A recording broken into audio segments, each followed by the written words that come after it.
If marketing your online coaching business feels like entering a war zone every day on social media, it's because you're playing the entirely wrong game. Smart online coaches are opting out of the game entirely and building simple systems that gets them discovered by dream clients without relying on algorithms.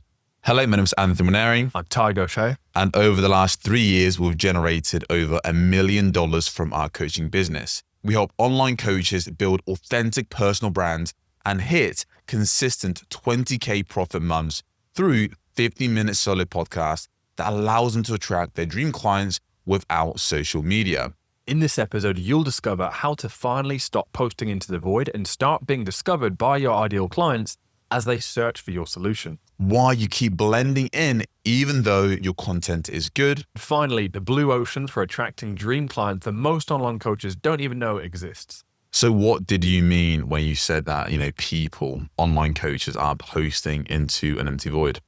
Posting into an empty void, a feeling of posting, but not getting anything back. There sure isn't anyone replying or showing that they've heard your message or really acknowledging what you're doing. So it can feel like that a lot of the time. Now, for online coaches who have been doing that for days, weeks, months, maybe even years, posting on social media, but not getting much traction from it and sometimes getting those feelings of posting into an empty void, then over time, I would say that looks like what we call the content hamster wheel.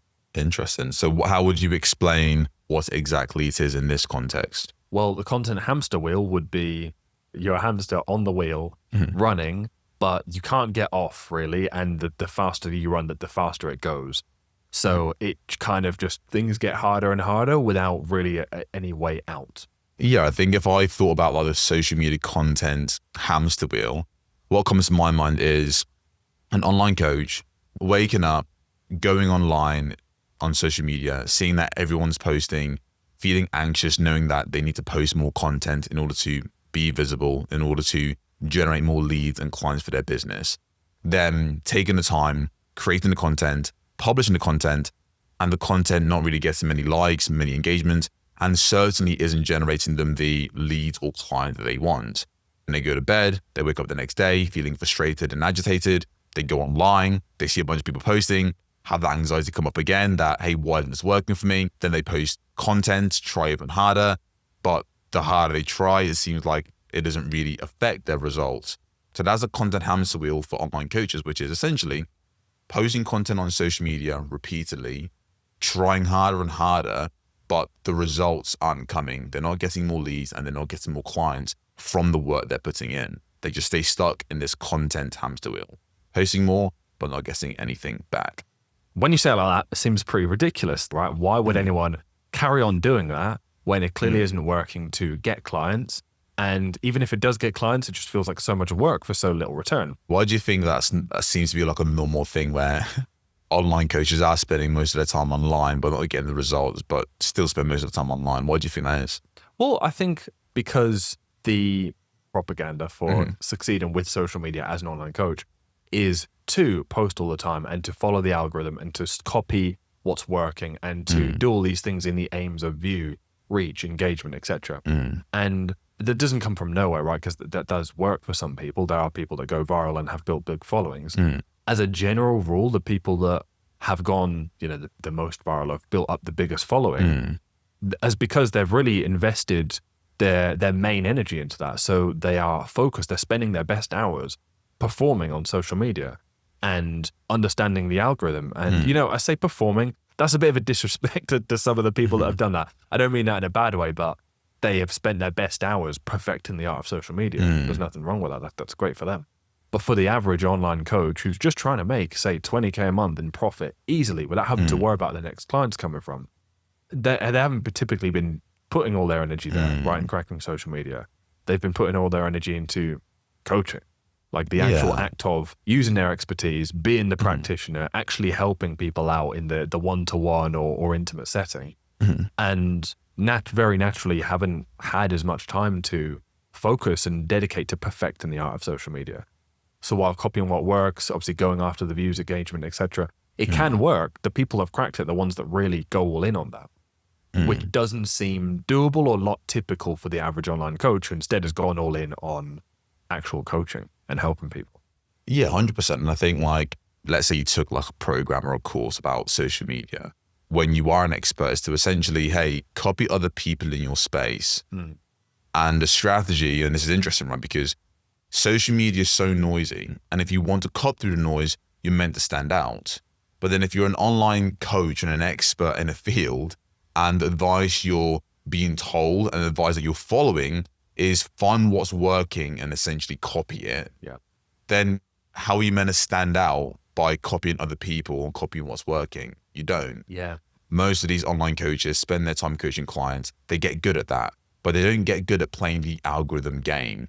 But they get chucked into that deep end of playing the algorithm game because they're convinced that that's the only way to get clients, because that's what most online coaches see is like, you need to be on social media, you need to be everywhere, and you need to stand out.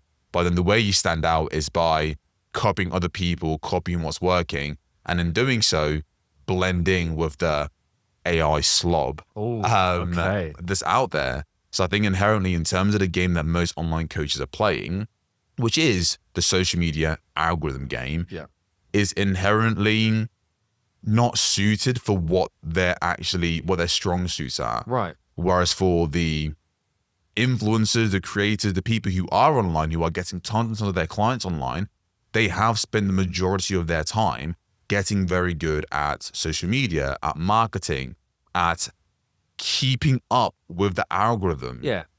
Different skill sets and different allocations of where you've been putting your energy. Right. That's what it comes down to. So that obviously begs the question, given that for, again, the average online coach who just wants to just do what they do best and be paid really handsomely from it. If someone's an online coach, they're an expert, they like coaching, and they've been trying to play the social media algorithm game for maybe several months, maybe a couple of years, and it's not been working, the answer isn't to do more of what's not working or what doesn't feel authentic. If you are an online coach, you do need to have and build a personal brand. But there are different ways to build a personal brand without social media, without having to play the game and keep up with the algorithm. Like 1 week is this, the next month is that. Most people aren't even kept up. They're trying to still figure it out, right? You don't have to play that game. The old model is you post on social media in a crowded space, trying to stand out, competing in a system that's designed to make everyone copy what's working, to blend in and to chase virality, repeating this process every single week without success, while praying you eventually fall in love with a system you hate. So that really is the old model. We've seen it's not working for online coaches, especially if you're an online coach who you're not trying to become an influencer, you're not trying to become like social media famous. You want to hit consistent 20K profit months, working with a lean team, a handful of clients to have that sense of freedom in your life. You don't need to go all out on social media and play that game. There is a different way. So for us, over the last 6 years, we've helped online coaches build authentic personal brands that generate them sales and clients for their business without social media. So what is the new model that we've seen that's been working in the background for online coaches who don't want to be on social media, that most people they're just not even aware as an actual strategy or an approach that they could use to build their personal brand and attract dream clients? Well, I'm glad you asked. For those listening right now, they may have picked up at the start of this podcast episode, if they have a keen ear, we mentioned that for us, we strongly believe the best way to build that authentic personal brand that brings in dream clients easily without, pushing the boulder uphill on social media is through 15-minute solo podcasts. Well, the new model is just to stop playing the game entirely. Like many smart coaches, or a few in the scheme of things, smart coaches have done. They've stopped playing the game entirely of social media and instead built simple business that allow their expertise to be found by people already searching for what they do. And we've had many clients do this, but for example, we had Laura, who is a leadership coach and communication coach, who was before fighting on social media like everyone else, chose to opt out, found the new way. And last year she made well over $100,000 US dollars in new clients finding her on a monthly basis. And they found her through, drumroll, a 15-minute solo podcast, not even one on YouTube, not even any video involved, just on Apple and Spotify. So this allowed her to, again, completely opt out of the game on social media. This was her only way of being found by clients. She was an online, high-ticket coach. Her niche, again, it was leadership, communication. And I know this will resonate for so many people listening, where they're in that spot too. And if they just had one way of being found by people looking for what they do, things could be so much easier. For a lot of people who hear this, is going to sound, honestly, probably just very foreign. Yeah. Specifically because with the 15-minute solo podcast, the marketing channel isn't social media. The marketing channel that makes this work super well is the fact you're marketing on Apple and Spotify.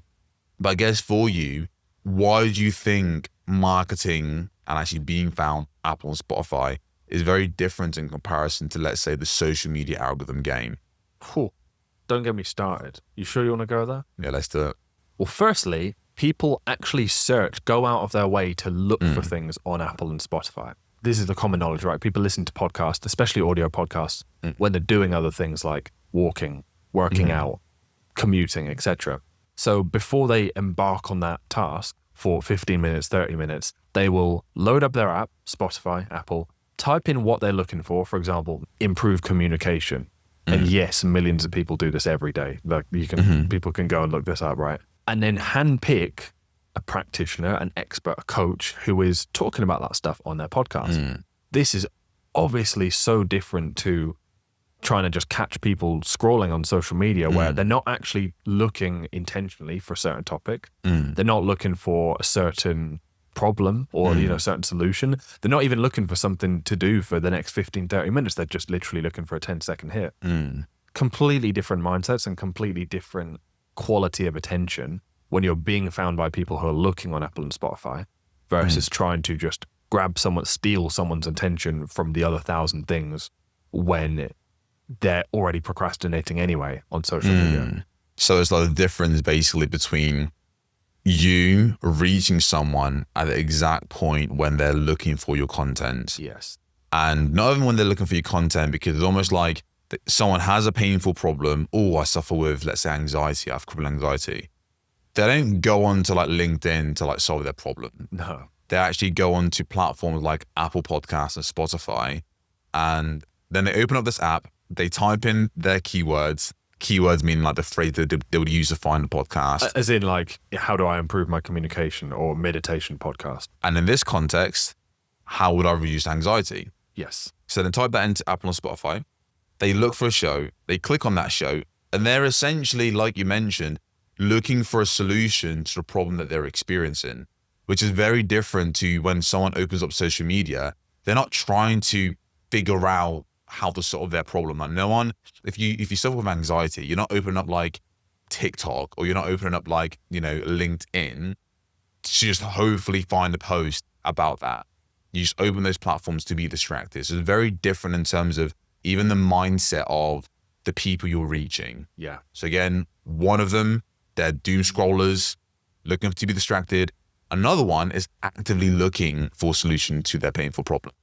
Now, as an online coach and as an expert, what other way would you want to be discovered? And who else would you want to reach apart from the people who are literally looking for your expertise, who would love to hear from you? And I think that's what makes Apple and Spotify as a marketing channel so powerful, right? Because you're reaching people exactly at the point where they're looking for your content and looking to solve their problems. It doesn't really get any better than that in terms of the intent of the person who finds you, right? So of course, that's also why it gets great results for so many of our clients. And also, it's just way easier to be discovered on Apple and Spotify because there's way less competition. It's a blue ocean compared to, again, social media or even YouTube. The likelihood of having a podcast about anxiety and being found when someone types in how to reduce anxiety is actually pretty reasonable, and the same for lots of different niches. We looked at the stats the other day, right? Yeah. If you're trying to stand out on social media, let's say LinkedIn, 67 million active accounts posting on the platform, there's a lot of competition. If you're on YouTube, there's like over 100 million, which is crazy, posting content. That's, again, it's saturated in terms of like very competitive. Yeah. Versus if you're trying to market yourself on Apple and Spotify with a 15-minute solo podcast, there's like 300,000. There was less than 400,000. It was like 380. Which is crazy. That is actually a blue ocean. I think for most people who hear this, they're like, whoa, I didn't realize this was even a thing. Yeah, exactly. That's the whole point. Yeah. It's an actual blue ocean that most people don't know about. So if you're able to get in early, you can stand out way easier. You can actually be found by the right people. And there's this untapped opportunity that most people just are completely unaware of, especially if you're an online coach trying to hit consistent 20K months and you don't like being on social media. I think there's a general narrative, or like the general media and the general world would have the average person think that you would not be early to podcasting anymore at this stage. And like, it's already been done. Lots of people have a podcast. It's been booming for a few years. So what would you say to that? I will say to that most people, they are very aware of personality-driven podcasts, meaning like, for example, Stephen Bartlett, or let's say Chris Williamson, or Lewis Hughes, these people, Jay Shetty, which again, these are great figures. They're incredible what they do. They're experts in their field. However, they have like an interview style podcast. And a lot of them have had audiences before they started their podcast. Yeah. So yes, there are massive people, celebrities who do have shows. That's great. But what we're talking about is specifically smaller, independent creators, like the average Joe online coach who's just an expert at what they do. There's way less of them who actually have podcasts. And I mean, the numbers speak for themselves. There's over 100 million channels for YouTube. There's under 400,000 podcasts out there. But because you have one or two or three massive shows, everyone thinks everyone has a podcast. But it's actually like, if you think about it, most of the people you know that have a podcast are just authority figures who are authority figures. But what you don't see underneath that are the thousands of smaller niche podcasts about anxiety, about stress management, about post-divorce living, about, living alcohol-free. Right, like these are all client examples, by the way. And on that, what about the split between these interview podcasts and solo podcasts? So what are the proportions like, and why is a 15-minute solo podcast even more of a blue ocean within podcasting? What people know about podcasts is interview style shows. That is the most popular form of podcast. You have a guest and you have a host. The host interviews the guest, where Stephen's interviewing his guest, the guest provides value, they're the expert. If Stephen Bartlett has someone on his podcast, everyone assumes they're an expert. Whereas with a solo 15-minute podcast, there's way less people doing this. And if you're an online coach who's not just trying to be like a hobbyist podcaster, but you're using the podcast as a marketing channel to attract clients into your business, to build authority, the best way to do that is through a 15-minute solo format podcast, meaning it's just you, a microphone, and you sharing your advice, you sharing your value, you sharing your expertise. And by nature of you being the person providing that value, those frameworks, the expertise, when someone listens to your show, they view you as the expert. They connect with you as the host. And I think that's the difference between, like, number one, everyone's doing an interview. So you can differentiate yourself and stand out with a solo format. But the solo format also allows you to position yourself as an authority and as an expert. And the added bonus of us making it 15 minutes is that you're someone that's new, that a prospect hasn't heard of before. If you had a 60-minute interview show and they don't know you, like, are they going to really invest the next 60 minutes with you and gamble their time away versus going to like Stephen Bartlett?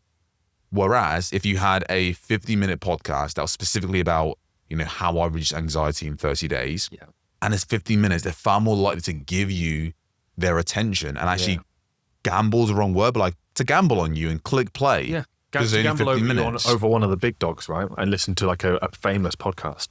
So far, I would say we've covered why the old way of trying to grow through social media, through essentially replicating what's working, like through copying the trends, the playing algorithm. Playing the algorithm is broken unless you're someone who is actually all in on social media and is devoted to that and like is almost doing that as the full-time thing. Which by nature of being a coach who is good at coaching, you won't be, because you'll be good at coaching. That's where you spent your time instead. So it's really hard to be all in on social media as well as being all in on their expertise as a coach. That's why we need a new way. 15-minute solo podcasts is the new way, because it's just crazy how much of a blue ocean it is. Not only compared to other mediums, like there's way more YouTube channels, there's way more, LinkedIn accounts, but also even within this very small sea of podcasts, Most of them are just long, generic weekly interview format. Whereas a 15-minute solo podcast always cuts through the noise in any niche and gives new listeners, new prospects, like a really concrete listen to try that out. And then the final piece, which is like, okay, how do you now be discovered? How do you now be found? And I think we hinted at this earlier, right? Where it's how clients like Laura, how she was able to generate over $100,000 within the first 12 months of her launching a new coaching program. Yeah. Was because she built an audience around her expertise, which was leadership and building executive presence specifically for introverts, which meant that all we had to do was have her publish solo 50-minute podcast talking to introverts about leadership and building their executive presence. And then when we were publishing these episodes, we just added keywords to the title, like meaning keywords, meaning like the search terms that audience would type in. So for her, it was executive presence. Introverts would type in how to build executive presence and it would find Laura's show. It was that simple. That's how she was constantly being discovered by her ideal prospects who were literally typing in executive presence on Apple and Spotify. And because there's not that many competition, even though leadership is a very competitive space, she was able to stand out from the crowd, rank on page 1 of Apple and Spotify for executive presence, and have those listeners and prospects listen to her show, enjoy her podcast, and then reach out to her because they wanted to work with her directly because they built that like, know, and trust.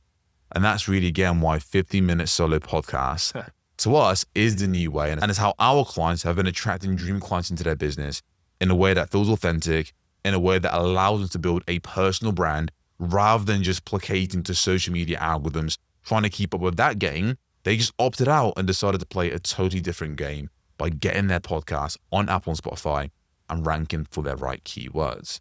For someone listening right now who's like, whoa, this sounds really interesting, like kind of start to see what you mean, kind of get what you mean about being found, because listeners are searching for what they want. We just use the words that they are using to search. For example, reduce anxiety or executive presence in the name and episodes of our podcast and will be found. What would you say to someone as the next step for taking this a step further, to starting to realize that, there is a better way and that social media wouldn't be for them because they are a coach first and marketer second? I think the first thing is just to subscribe to the podcast, follow along. And if this doesn't click straight away, it's fine. It's something new. But give yourself that time, go through some of our old content, listen through to it, because we explain these concepts from different angles and different touch points. And there's multiple different reasons why the 50-minute solo podcast could work for you. But obviously, if you just hearing this for the first time, you might be thinking, this is great, but how does it work? Well, give yourself some time, subscribe to the podcast, follow along, and it will start clicking more. And then also, when you are on social media and online, and you are posting this content and you're not getting the leads or the clients that you want, just remind yourself there is a different way to get clients that doesn't require you to play the algorithm game. That doesn't require you to show up every single day, post content, and to keep on the social media content hamster wheel that isn't even working for you. So hopefully this is a prompt for when you next go and post, you have that idea that, oh, I don't need to do this to actually get clients. There's a different way. Wow, that is a beautiful way to end.